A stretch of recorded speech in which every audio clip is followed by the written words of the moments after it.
Assalamualaikum warahmatullahi wabarakatuh. Bismillah, alhamdulillah, wassalatu wassalamu ala rasulillah wa ala alihi wa sahbihi wa man wala. Subhanaka la ilma lana illa ma'allamtana innaka antal alimul hakim. ولا حول ولا قوة إلا بالله العلي العظيم. اللهم افتح لنا حكمتك وانشر علينا رحمتك من خزائن رحمتك يا أرحم الراحمين.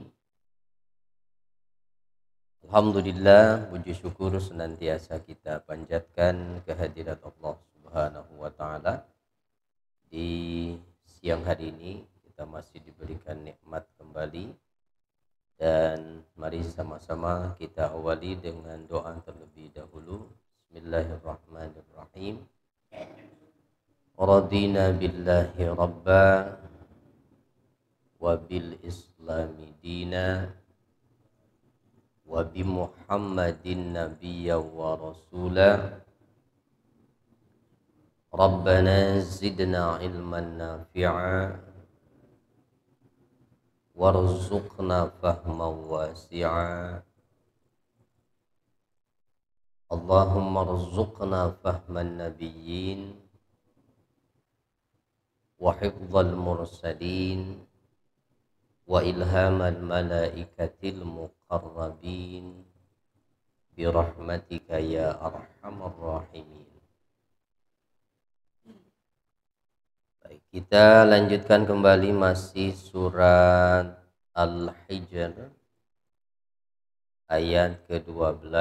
Kita baca dulu sama-sama ayatnya. A'udzu billahi minasy syaithanir rajim.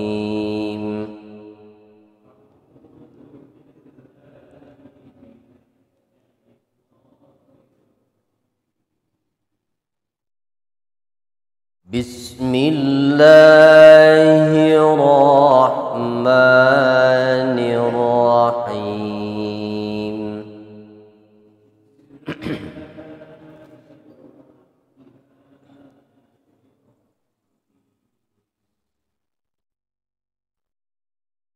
Kadzalika nasluquhu fi qulubil mujrimin.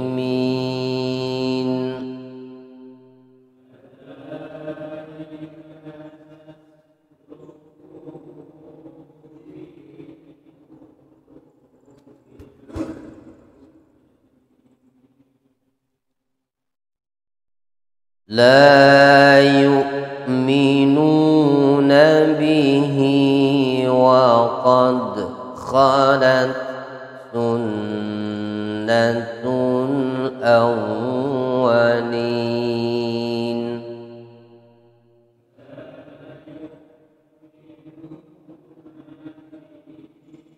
Wa qad khalat sunnatul awwalin.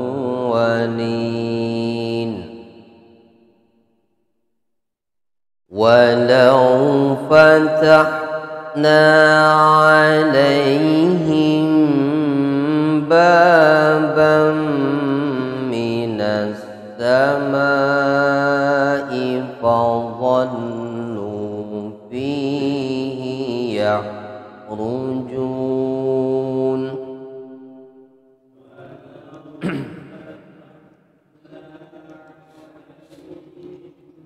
Baban minas samai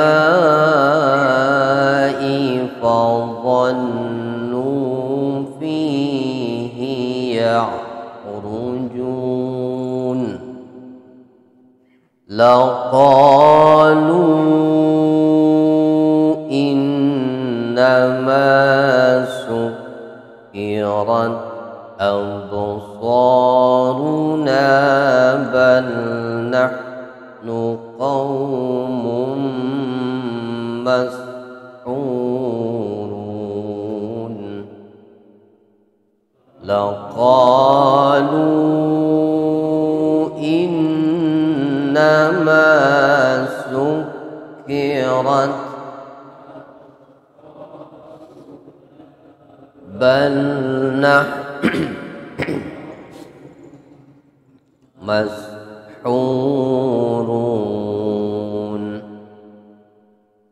ولقد جعلنا في السماء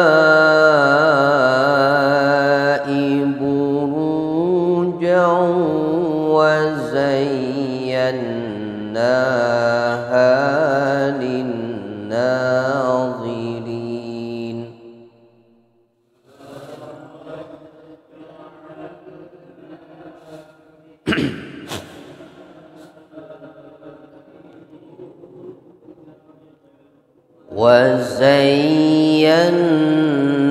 وزيناها للناظرين وحفظناها من كل شيطان رجيم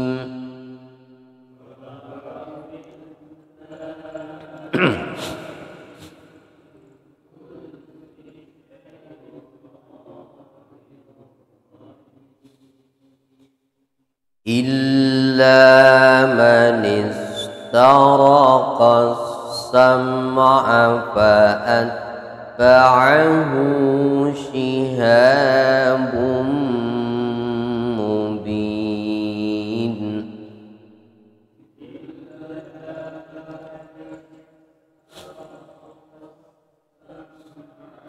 فأتبعه شهاب mubin sampai ayat 18.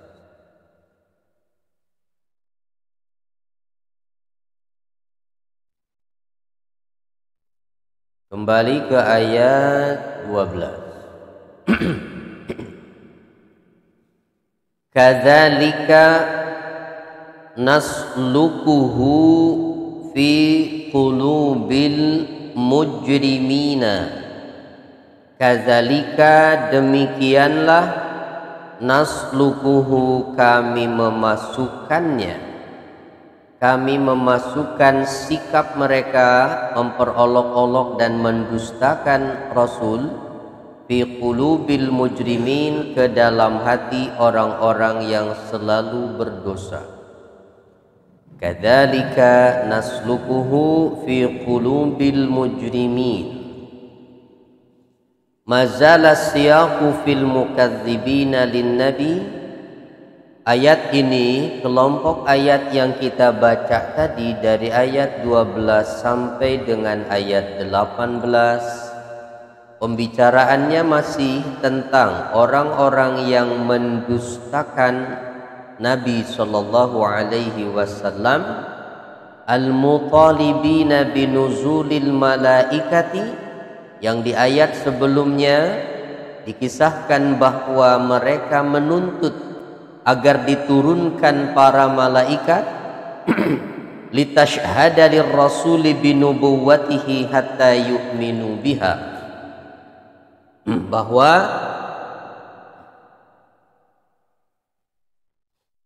mereka menuntut agar diturunkan para malaikat dari langit yang bersaksi akan kenabian Nabi Muhammad, sehingga mereka nanti janjinya akan beriman, begitu kan? Nah, hatta yu'minu biha, kalau memang benar engkau Nabi, wahai Muhammad, coba turunkan malaikat dari langit yang mereka bersaksi di hadapan kami bahwa engkau adalah Nabi, baru kami akan percaya. Begitu kan? Tuntutan mereka itu seperti itu. Nah, Allah menyatakan bahwa sikap mereka yang selalu mendustakan, mencari-cari alasan, mengolok-olok ayat-ayat Allah, semua itu naslukuhu fi qulubil mujrimin. Kami memasukkan, ya, apa? Ai kadzalika naslukuh, demikianlah kami memasukkannya, ai at-takziba, yaitu sikap mendustakan, fi qulubil mujrimina min qaumika, di hati orang-orang yang berdosa di antara kaummu, kama salaknahu hasba sunnatina fi qulubi man kadzdzabur rusula min qablik, sebagaimana kami masukkan pula sesuai dengan sunnah kami, sunnatullah, di setiap hati orang-orang yang ada di zaman rasul-rasul sebelumnya, yang juga mereka mendustakan para utusan, ya. Jadi artinya di hati orang-orang yang berdosa di setiap masa, di setiap zaman, di setiap nabi yang diutus oleh Allah, selalu ada sikap mendustakan kebenaran, mendustakan utusan. Begitu maknanya. Itu makna yang dimaksud. Ya, termasuk hari ini walaupun Rasul sudah tidak ada, tetapi kebenaran yang dibawanya akan selalu tersebar melalui kitab suci yang Allah turunkan, kitab suci terakhir yang bernama Al-Quran, yang disampaikan oleh para pewaris Nabi hari ini. Nah, maka akan selalu ada di setiap masa, di setiap zaman, dan dimanapun serta kapanpun, di hati orang-orang yang memang Allah jadikan mereka sebagai orang-orang yang berdosa, apa? Sikap mendustakan kebenaran, sehingga mereka tidak mau beriman kepadamu, wala bizikrillazi unzila alaika, juga tidak mau beriman kepada Al-Quran yang diturunkan kepadamu. Ya. Jadi artinya kalau begitu berarti sikap mereka yang mendustakan kebenaran itu sudah menjadi ketetapan Allah. Iya. Naslukuhu, kan tadi juga begitu. Kami yang memasukkan ke dalam hati mereka, tetapi ini sama seperti pernyataan Allah tentang ditutupnya hati orang-orang munafik dan kafir. Itu apa? Khatamallahu ala qulubihim wa ala sam'ihim wa ala absarihim ghishawah, bahwa kami mengunci mati hati mereka sehingga mereka tidak beriman. Itu bukan sebab, tapi itu adalah akibat, karena mereka tidak mau menggunakan akal pikirannya, di mana semua manusia sudah diberikan itu dari sejak lahir. Allah sudah berikan manusia potensi untuk bisa menerima kebenaran yang datang dari para utusan. Mereka diberi akal sehat, mereka diberi mata, diberi telinga untuk mendengar, untuk melihat semua fakta-fakta tentang kebenaran itu, tetapi mereka tidak mau menerima bukti-bukti yang ada. Akal mereka tidak digunakan untuk berpikir, menerima, dan mau beriman. Maka akhirnya Allah kunci mati hati mereka. Maka sikap yang ada, yang keluar dari mereka adalah mendustakan. Itu maknanya naslukuhu, ya. Apapun fakta yang mereka lihat, apapun bukti-bukti kebenaran yang mereka dengar, tidak mampu merubah sikap yang ada dalam dirinya. Tetap saja mendustakan. Bahkan nanti di ayat berikutnya, walaupun di awal mereka minta seakan-akan benar, kalau dibuktikan apa yang dimintanya mereka akan beriman. Apa yang mereka minta? Turunkan dong malaikat dari langit agar mereka bersaksi di hadapan kami kalau engkau itu nabi. Tetap aja kalaupun dibuktikan juga Allah turunkan para malaikat dan bersaksi di hadapan mereka dalam wujud yang dapat dilihat oleh mereka, semua malaikat itu bersaksi kalau Muhammad adalah nabi, tetap aja kalau hati mereka dikunci.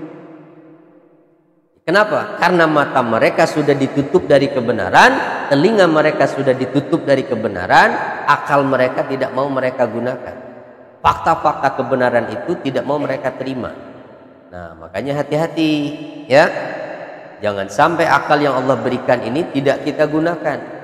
Karena nanti akan dibuat tumpul, nggak bisa dipakai lagi untuk menerima setiap kebenaran yang datang. Nafsu yang ada nanti menguasai. Ya. Nah, kenapa tokoh-tokoh kafir Quraisy tidak mau menerima Nabi? Ya karena satu alasannya adalah urusan duniawi. Mereka menganggap kalau jadi pengikut Nabi itu akan hina. Sebab pengikut Nabi saat itu hanyalah orang-orang miskin, orang-orang fakir, budak-budak yang hina. Sementara mereka adalah tokoh-tokoh Quraisy. Begitu.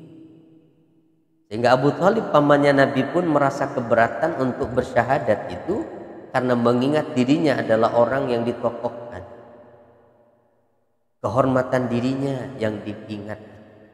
Dunia masalahnya. Perhatikan, maka siapapun manusianya, kapanpun dan dimanapun, selama urusan dunia yang menjadi pertimbangan, ada untungnya buat saya atau tidak, maka akal sehatnya tidak akan pernah jalan. Tidak akan bisa melihat lagi mana yang benar, mana yang salah. Tapi yang dilihatnya mana yang menguntungkan saya. Udah nggak pakai akal lagi. Itu paham nggak maksud saya? Ya termasuk sikap-sikap ya politik kita kan begitu. Udah nggak pakai harus bela yang benar lah. Yang penting mah mana yang menguntungkan, kan begitu. Siapa yang bisa bayar, nah itu yang didukung. Auzubillah. Jadi kadzalika naslukuhu fi qulubil mujrimin.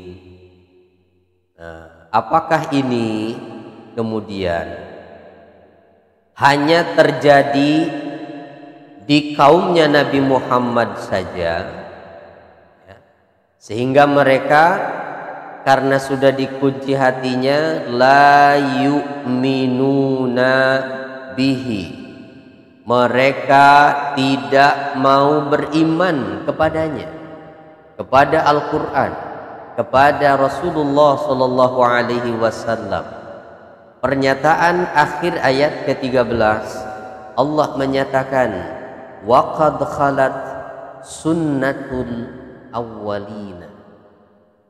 Keadaan mereka ini bukan keadaan yang hanya terjadi di zaman Nabi Muhammad sallallahu alaihi wasallam saja.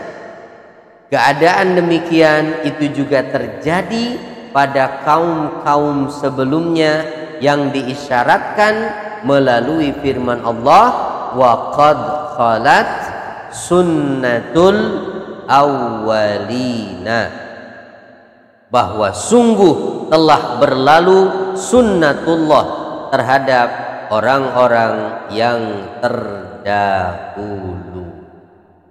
Apa maksudnya?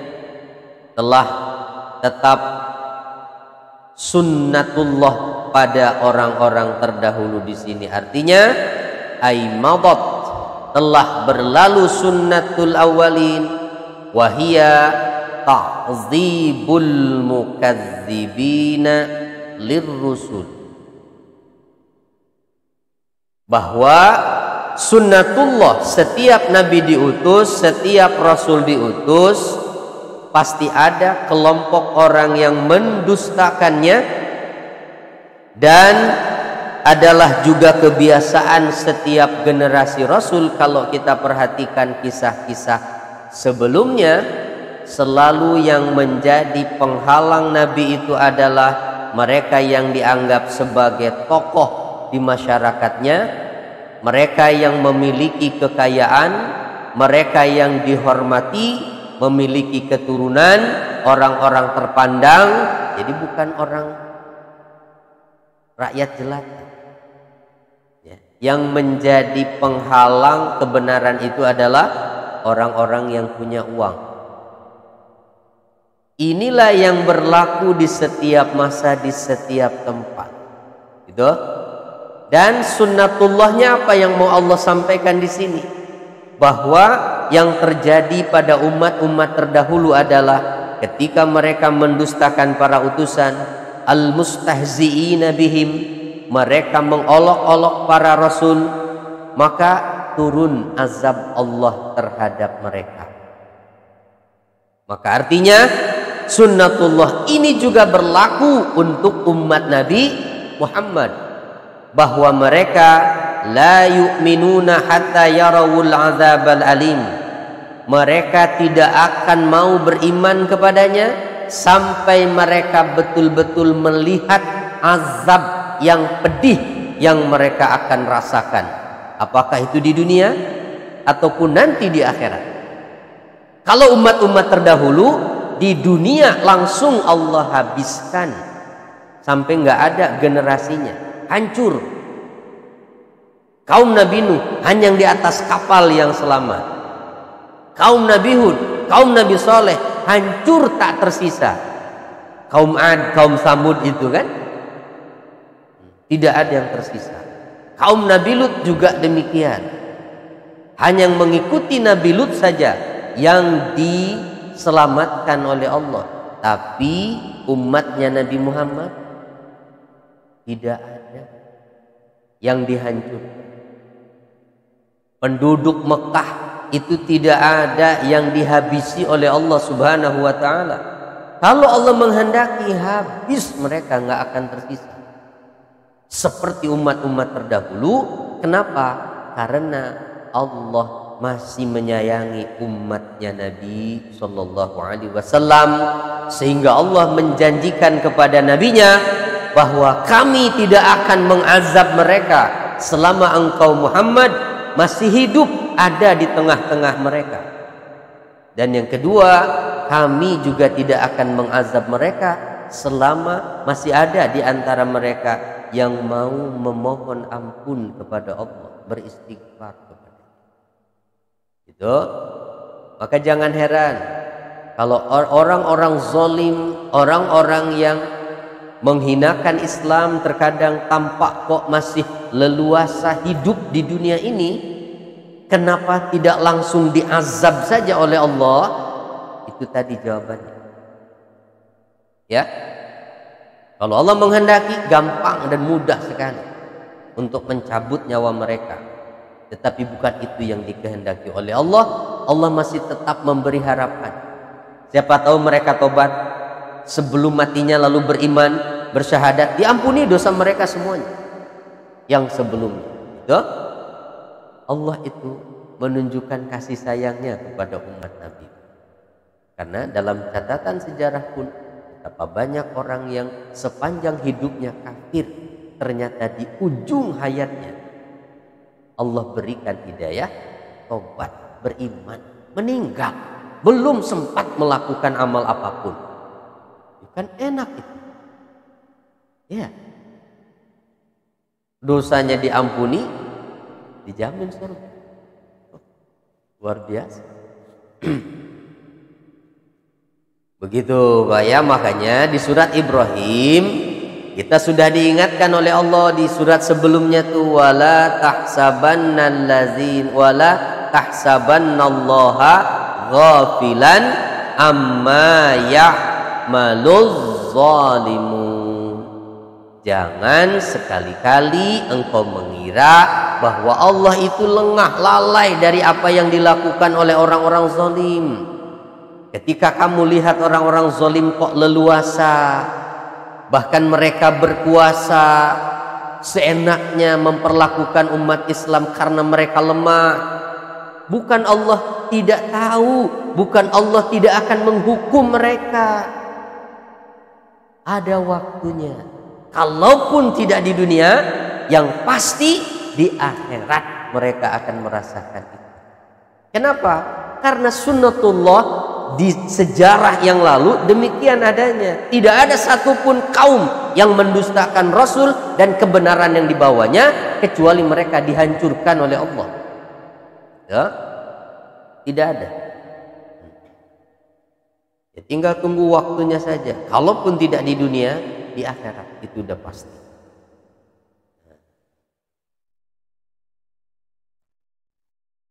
Kemudian, nah, jadi sunnah itu artinya apa? Ketetapan Allah. Ya, sunnatullah itu artinya berarti ketetapan Allah yang berlaku pada al-awwalin, generasi umat terdahulu. Walau fatahna alaihim babam minas samai fadhallu fihi ya'rujun. Walau fatahna, dan sekiranya kami buka alaihim atas mereka baban, satu pintu, minas samai, dari langit. Itu kalaupun sekiranya kami buka untuk mereka satu pintu dari langit yang ada. Dari 7 langit itu Allah buka langit satu misalnya yang paling dekat dengan dunia. Itu. Kemudian fazallu fihi ya'rujuna. Lalu mereka apa katanya?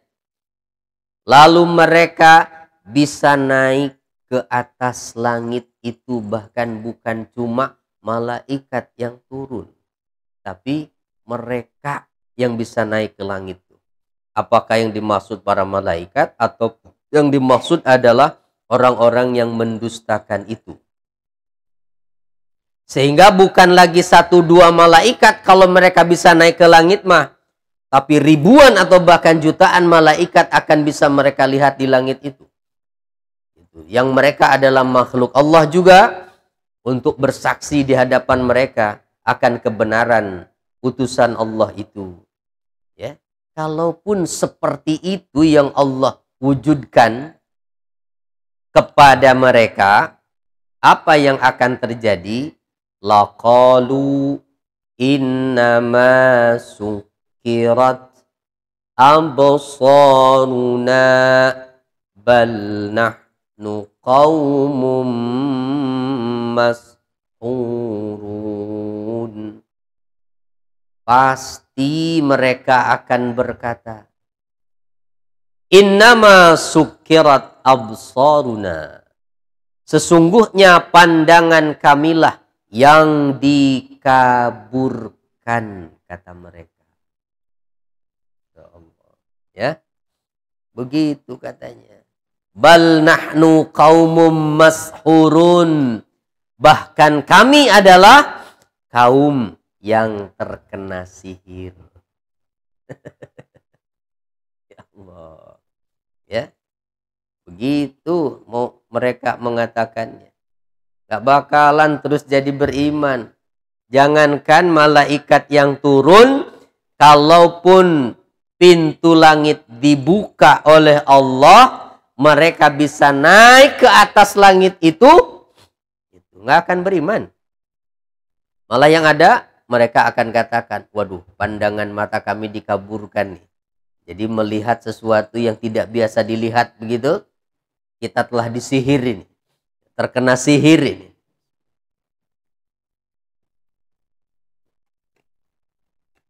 Sama seperti ketika mereka minta kepada Nabi dan itu betul-betul nyata terjadi.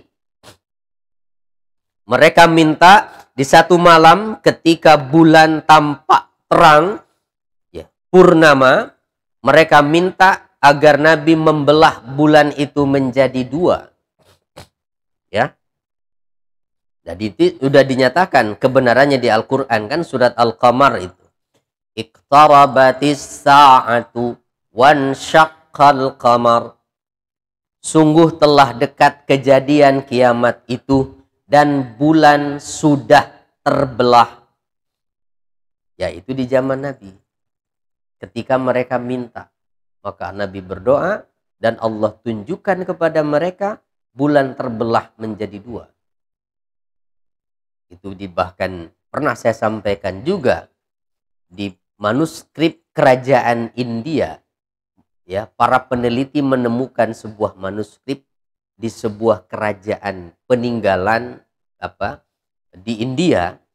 Itu ada sebuah manuskrip yang menyatakan bahwa raja yang hidup di masa itu pernah di satu malam melihat bulan terbelah jadi dua. Jadi benar-benar nyata. Yang lihat bukan cuma orang Arab. Yang di India pun lihat. Nah, itu dimungkinkan raja India yang hidup saat itu adalah yang hidup di masa Nabi. Benar. Kejadian. Tapi apa yang mereka katakan? Ketika Allah tampakkan tanda kekuasaannya seperti itu, sihir Muhammad luar biasa. Itu mereka bilangnya. Sihir Muhammad memang luar biasa. Sihir disebut.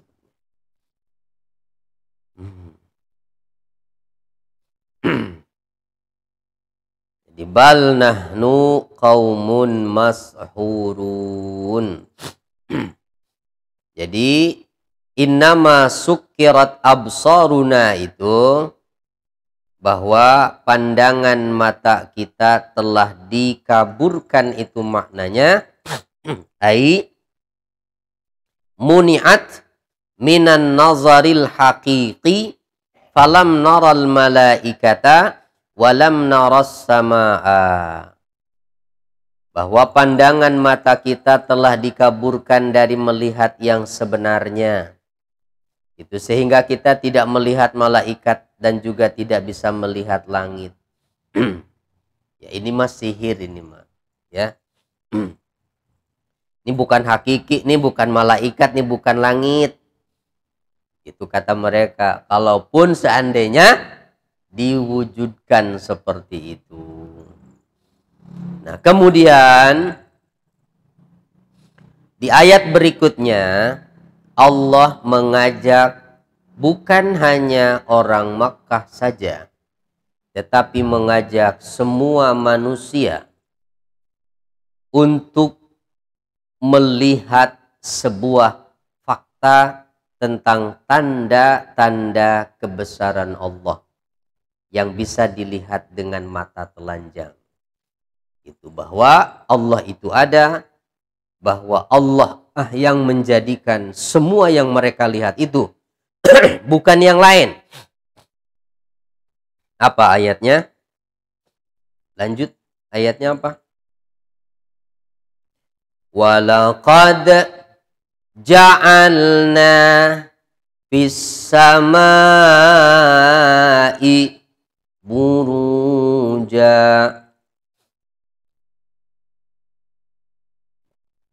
Walaqad ja'alna, dan sungguh kami benar-benar telah menjadikan fis samai, di langit, burujan, gugusan bintang-bintang atau rasi-rasi bintang. Ya, konstelasi bintang itu ada di langit. Apa maksudnya rasi itu? Bintang-bintang yang tampak terang secara menonjol dari bintang lainnya, yang jika dirangkai, dibuat garis, itu menjadi kumpulan satu bintang yang tampak membuat sebuah rasi. Itu makanya ada kemudian Scorpio, apalagi Aries. Iya. Ya. Allah yang menjadikan demikian.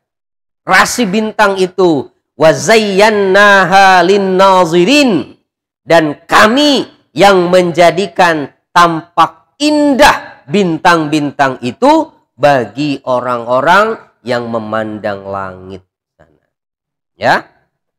Cuma rasi-rasi bintang ini hanya akan bisa dilihat terutama oleh orang-orang yang memang tinggalnya di wilayah yang minim penerangan, ya. Di mana dulu di zaman nenek moyang kita yang belum ada alat penerangan itu, atau mereka yang mungkin sampai hari ini pun masih memanfaatkan itu, mereka yang bekerja di laut di malam hari, nah, memanfaatkan rasi bintang itu sebagai petunjuk arah. Ya. Makanya ada rasi bintang timur, ada rasi bintang barat dan sebagainya. Begitu, Pak. Ya. Nah, kira-kira sekarang kita masih bisa nggak melihat? Bisa. Tapi harus pergi dulu ke tempat yang memang gelap, gitu. Nggak ada penerangan di sekitarnya. Sehingga betul-betul yang tampak itu hanya bintang dari langit. Gitu. Bisa. Dan cuacanya cerah. Ya. Nah, atau kalau enggak, sekarang mah udah gampang. Pak. Ya. Udah banyak aplikasi. Gitu, ya. Seperti apa sih rasi-rasi bintang itu? Ya. Nah. Atau ke planetarium barangkali ya. Nah, kalau pengen tahu mah atau di teropong, nah silahkan. Bener nggak? Ada. Ya walaupun kalau dilihat sih kan nggak akan berbentuk garis-garis di atas sana mah. Yang bikin kan itu manusia juga. Gitu. Berusaha disambungkan begitu ya. Sehingga tampak seperti bentuk sesuatu. Ya nyatanya sih di atas mah nggak ada. Hanya ada kumpulan bintang-bintang itu yang tampak terang. Itu dari bintang-bintang lainnya. Yang itu disebut sebagai gugusan bintang atau rasi bintang tadi itu. Ya. Nih. Ini contoh gambarannya aja nih Pak. Ya. Ini kita bisa lihat. Dari aplikasi ini. Google Earth. Nih. Jadi kita tinggal pilih aja menunya. Itu kita lihatnya mau lihat apa? Mau lihat matahari bisa. Mau lihat langit juga bisa. Kita coba mana nih? Mana ya?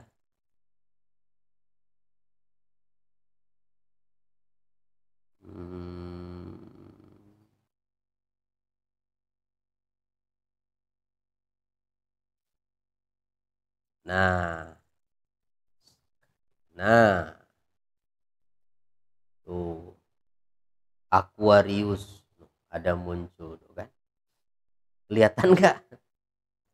Nah, itu kan dikasih nama-nama tuh. Ya.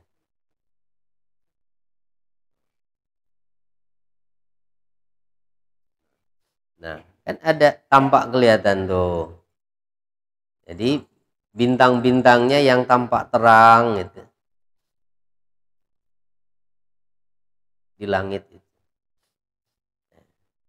Jadi dari satelit Hubble punya NASA itu bisa dilihat rasi bintang itu seperti apa.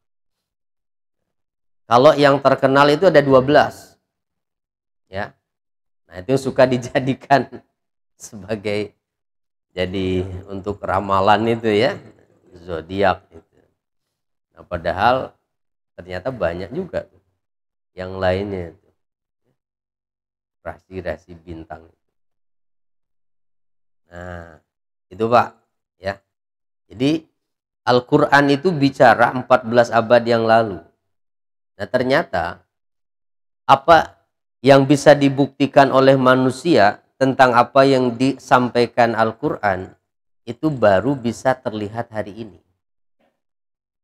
Zaman Nabi bahwa Allah menjadikan di langit gugusan bintang, mungkin nggak akan banyak yang bisa membuktikan itu. Gitu ya. Walaupun mungkin bisa dilihat dengan mata telanjang. Saat itu belum banyak penerangan. Bisa terlihat dengan jelas langit itu. Tapi manusia hari ini dengan bantuan teknologi yang lebih canggih, itu benar-benar bisa membuktikan itu. Ya. Jadi mau bukti apa lagi? Ya? Allah yang menyatakan di Al-Quran, kami yang menjadikan itu. Gugusan bintang-bintang di langit itu. Dan kami jadikan indah. Itu bagi siapapun orang yang melihatnya. Ya. Apa yang mau dibantah? Ada nggak selain Allah yang mengakui itu hari ini? Saya tuh yang nyimpen bintang-bintang di langit itu. Siapa? Ada nggak? Tidak ada. Hanya Allah yang menyatakan itu di Al-Quran. Ya.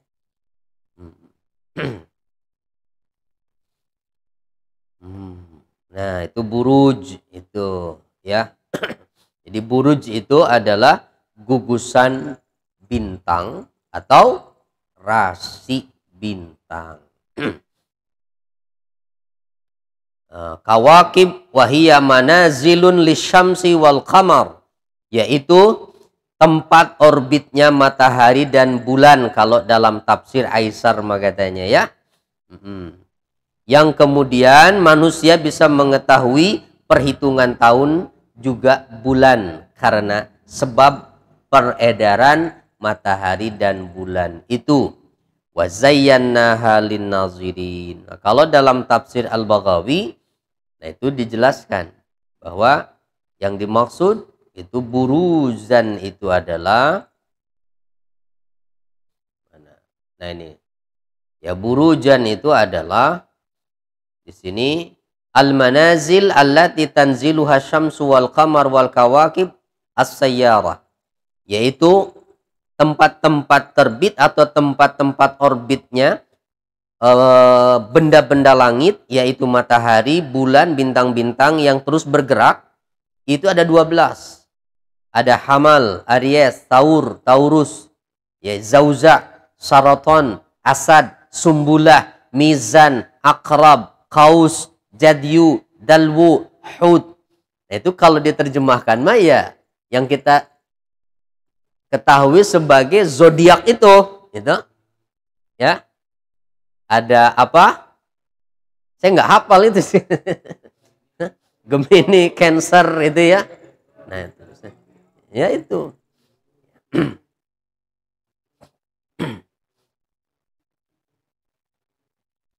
Nah, jadi ternyata para ulama itu pun menjelaskan tentang itu, Pak. Ya. Menjelaskan tentang itu. Ya cuma kesininya itu malah bukan menjadi sebuah pengetahuan yang kemudian mengantarkan manusia pada tauhid, yang ada malah dijadikan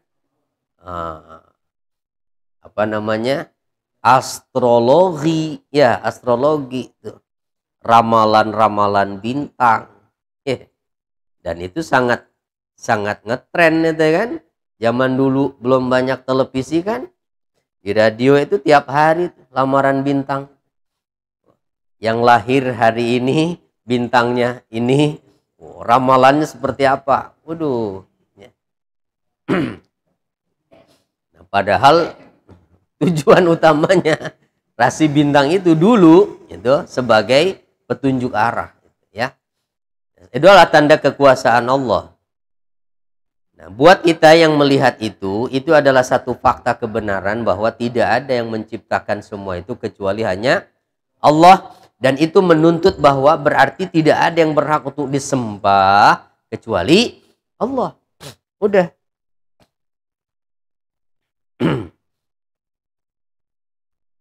Lanjut. Wa hafiznaha min kulli syaitanir rajim, dan kami menjaganya, menjaga langit itu dari setiap setan yang terkutuk. Minasyaitonir rajim, ya. Kami menjaganya, yaitu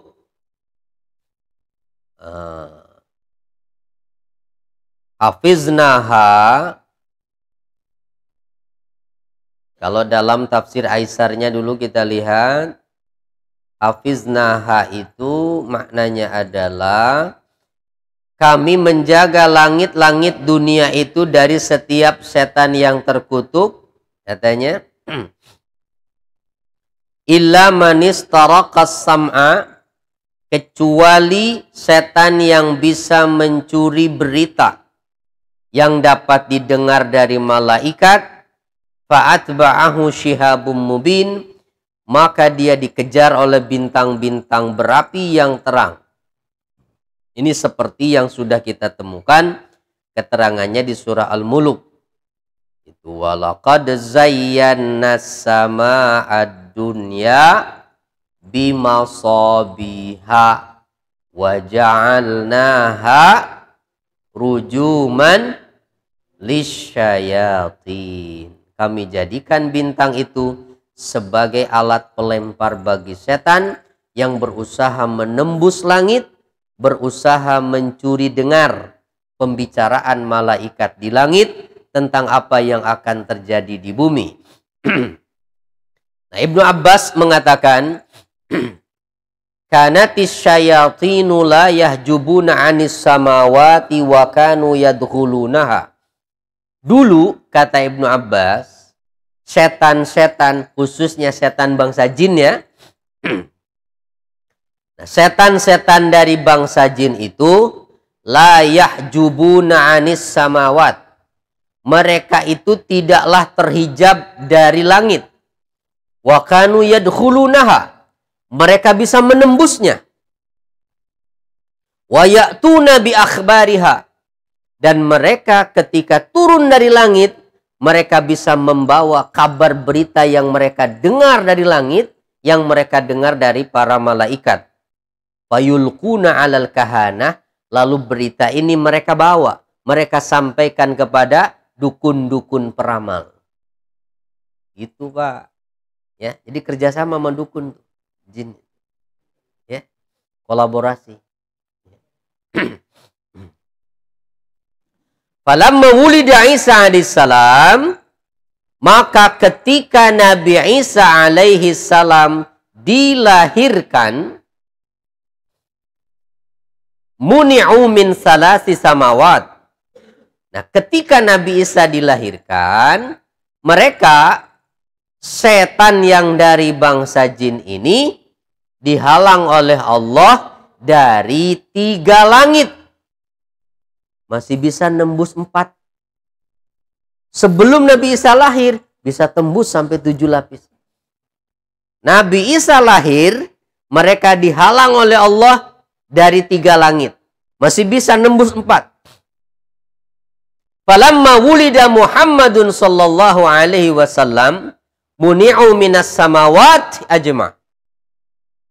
Ketika Nabi Muhammad sallallahu alaihi wasallam dilahirkan, maka setan-setan yang dari bangsa jin ini dicegah oleh Allah, tidak bisa lagi menembus seluruh lapisan langit yang 7 itu. Fama minhum min ahadin yuridu istarakas sam'a illa rumiya bisyihab. Maka tidak ada satupun dari mereka yang berusaha mencuri dengar, mau menembus langit, melainkan ada bola api yang melempar mereka. Seolah ada yang mengintai mereka. Itu dimanapun, dari arah manapun mereka berusaha menembus langit, bintang-bintang itu seolah mengawasi mereka. Bola api dari, jilatan bintang-bintang itu akan membakar setan-setan dari bangsa jin itu. Itu katanya illa rumiya bisyihab. Falamma muni'u min tilka al-maqa'id zakaru dzalika li iblis. Maka ketika mereka jin-jin ini terhalang, sehingga tidak bisa menembus langit, yang sebelum itu Bahkan dikatakan di surat Jin itu ya. Jin-jin itu dulu Pak, mereka punya spot-spot di langit. Tempat nongkrong. Wih, ya. Iya. Jadi kalau anak-anak zaman sekarang itu kalah keren sama jin. Ya. Anak-anak sekarang tongkrongannya cuma di mall, ini ya. Di kafe. Jin dulu langit nongkrongnya itu. Tempat nongkrongnya itu. Nah dulu mereka begitu. Ketika mereka terhalang, makanya disebar kan. Mereka menceritakan itu kepada iblis pimpinan mereka. Dzakaru dzalika li iblis. Faqala laqad hadasa fil ar hadathun. Ya. Kata iblis, wah berarti ini telah terjadi sesuatu di bumi nih. Faba'asahum fawajadu Rasulullah SAW yatlul Quran.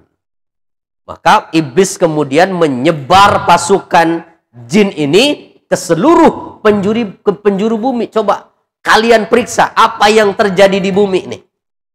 Sehingga kalian dihalang tidak bisa lagi menembus langit. Nah, satu kelompok jin ada yang kemudian sampai diutus ke wilayah Tihamah. Tihamah itu sekarang dikenal dengan kota Mekah. Nah, kelompok jin ini ya, kurang lebih itu jumlahnya sekitar ada kurang dari 10 orang. Pas sedang ketika Nabi sholat subuh dengan sahabat membaca Al-Quran dikeraskan, kelompok jin ini lewat. Dengar bacaan Quran, kagum mereka. Paham bahasanya karena jinnya mungkin orang Arab gitu, ya. Paham Mbak? Nah, di mana kisahnya? Di surat Al-Jin. Ya. Sekelompok jin itu kemudian beriman pada Nabi. Beriman kepada Nabi. Jadi kalau jin saja baru dengar sekali tuh Quran Mbak, langsung kagum, takjub, dan beriman. Jadi manusia yang udah berkali-kali dengar Quran, yang udah yakin kebenaran Qurannya, masih nggak mau juga beriman dan mengikuti Quran, lebih bebel daripada jin dong berarti. Ya, jin saja tuh yang dengar Quran Nabi bacakan, yakin mereka ini kebenaran, beriman mereka. Ya.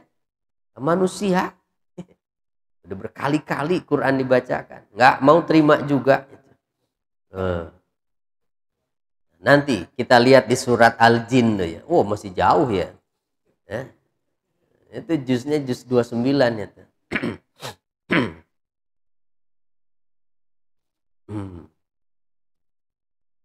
Nah jadi seperti itu ya. Nah keterangan lain katanya, ketika menjelaskan ayat kecuali orang yang berusaha ingin mencuri dengar, maka dia akan diikuti oleh jilatan api dari bola-bola bintang. Tuh. Syihabun mubin itu syu'latun minan nar. Itu satu jilatan api.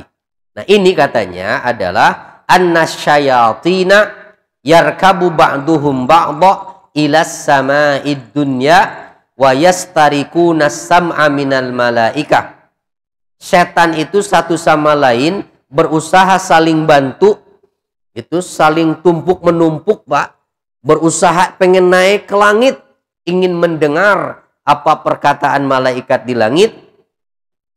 Fayurmauna bil kawakib fala tukhti'u abadan. Sehingga mereka dilempar oleh Allah dengan bola-bola api dari bintang-bintang itu, dan tidak ada satupun yang tidak mengenainya. Tidak ada yang meleset. Faminhum man taqtuluh, ada yang terbunuh. Wa minhum man tuhrik wajhahu au janbah au yadah. Ada juga yang terbakar wajahnya, terbakar badannya, terbakar tangannya. Au haitsu yasya'ullah. Wa minhum man takhbiluh fayasiru gulan yudillun nas. Nah, seperti itu. Ada yang sampai mati Pak, terbakar. Jadi yang namanya jin itu Pak, bisa mati seperti manusia. Yang ditangguhkan kematiannya hanya iblis saja. Satu itu pimpinan mereka. Yang dulu pernah hidup di zaman Nabi Adam itu. Kalau jin mah yang suka nyurup tuh ke tubuh manusia, itu bisa mati tuh. Makanya kalau ada yang ruqyah terus sampai jinnya terbakar, ya itu bisa benar. Ya, benar. Atau mungkin dia menyerupakan diri jadi wujud makhluk lain, ketangkep sama manusia terus dibunuh, mati itu. Bisa. Ya. Pernah itu kejadian. Ada santri yang menemukan ular hitam, dibunuh sama dia. Setelah itu kesurupan terus tuh anak. Begitu diruqyah, jinnya mengatakan, kenapa merasuki tubuh si santri itu? Alasannya karena anak ini sudah membunuh anaknya. Yang ular itu. Ya. Jadi nggak usah takut sama jin. Ya. Bisa dibunuh kok jin itu. Nah, jadi kalau kitanya berani, jin takut dan kecil. Ya. Tapi kalau kitanya takut, nah, dia yang kuat. Gitu. Lanjut. Jadi apa kesimpulan ayat ini? Pertama, menjelaskan sunnatullah pada orang-orang yang selalu mendustakan dan menentang para rasul, bahwa mereka tidak akan beriman sampai mereka melihat azab yang pedih. Kedua, tuntutan orang-orang yang mendustakan dan selalu berdosa akan didatangkannya sebahagian tanda kebesaran Allah seperti melihat malaikat dengan nyata, tidak ada maknanya bagi mereka. Ya. Kenapa? Karena Al-Quran adalah tanda kebesaran Allah paling besar untuk mereka. Tetapi mereka tidak mau beriman kepadanya. Oleh karena itu, walaupun satu pintu langit dibuka dan mereka bisa naik ke sana, mereka tetap tidak akan beriman. Bahkan ayat bagian akhirnya menjelaskan tentang fenomena-fenomena yang tampak nyata tentang kekuasaan Allah Subhanahu wa ta'ala, mulai dari ayat 16 dan nanti seterusnya. 16, 17, 18 dan seterusnya. Kita baru sampai ayat 18. Nah, yang tadi diceritakan tentang apa? Fenomena apa? Rasi bintang. Adanya gugusan-gugusan bintang di langit, gitu. Ya. Makanya Nabi itu mengajarkan, Pak, kalau bangun tidur keluar baca surat Ali Imran 10 ayat yang terakhir. Apa itu? Inna fi khalqis samawati wal ardi wa ikhtilafil laili wan nahari la ayatil li ulil albab. Sesungguhnya pada penciptaan langit dan bumi, silih bergantinya siang dan malam itu ada tanda-tanda kebesaran Allah bagi orang-orang yang berakal. Sambil menatap langit, apalagi kalau cerah, lihat bintang-bintang itu di pagi hari, bangun tidur, ya Allah, terasa betul di situ kebesaran Allah. Ya.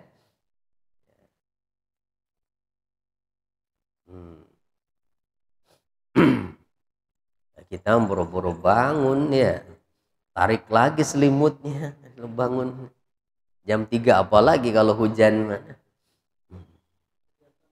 nggak kelihatan deh kalau hujan mah kan.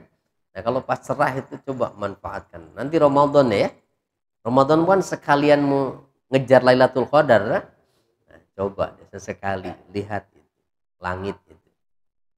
Ya.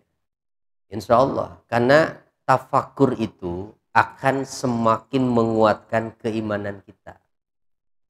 Ya, kenapa motivasi beramal itu kok lemah sekali kita itu ya? Semangat untuk berbuat baiknya tidak ada, yaitu karena kekuatan imannya lemah. Nah, salah satu yang bisa menguatkan itu ya tafakur, melihat kebesaran Allah pada ciptaannya. Ya salah satunya apa? Langit. Coba sering menatap ke langit itu, ya. Baik. Itu dulu sementara ya. Mudah-mudahan bermanfaat.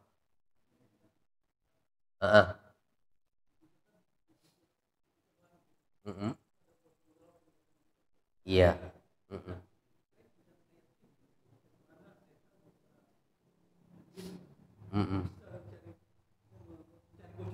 Iya, iya.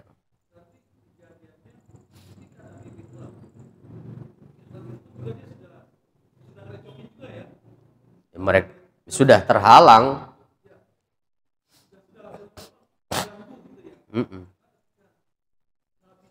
Ketika dilahirkan kan sudah terhijab mereka.